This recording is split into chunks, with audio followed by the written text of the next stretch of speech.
Board of Commissioners held a public hearing for the Metropolitan Sewer District's annual budget. Brady Williams joins us after talking with a group of residents who want to see that budget include a rate change for parking lots.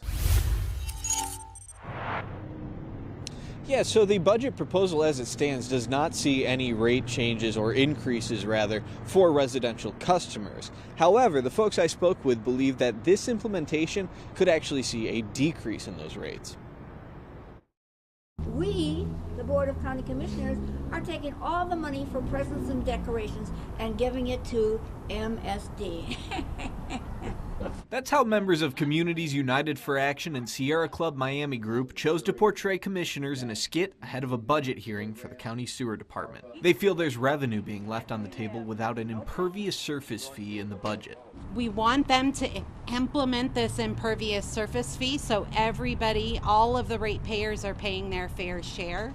So essentially, if you own a great big parking lot, 2 acres or more, you're going to have water that comes in when it rains. All of that is headed down to the drain. That's headed the same place as everyone else's water usage, but it doesn't get charged.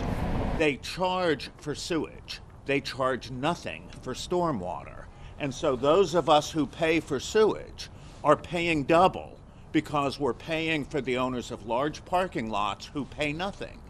Surface fee would charge those lot owners. The budget proposal put forth by the Metropolitan Sewer District will not see a rate increase for residential homeowners.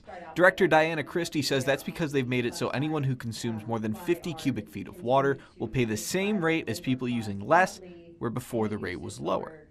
It is our commercial and industrial customers this year that are going to feel the increase. The sewer district is not recommending an impervious surface fee, despite including one in a proposal in May. Christie says that stormwater is part of the calculation when they set rates. So nobody's getting what I would consider, a free ride that is part of what you're paying for. It's just not charged based on an impervious area fee. People like Robert Park just think the system could be more equitable. Some people are going to have to pay more. These are people that have been freeloaders for decades with runoff. They're now going to have to pay their fair share. Now, Christie did say that they were exploring alternatives to that fee. That was kind of a pilot program that she brought up, something along the lines of, with those larger properties, they would go in there, they'd work with them, see how much water they're actually dumping into the system, and then work on mitigation methods. She said that's something they'd look to start working on sometime in early 2026. With photojournalist Chris Waldman, Brady Williams, Fox 19.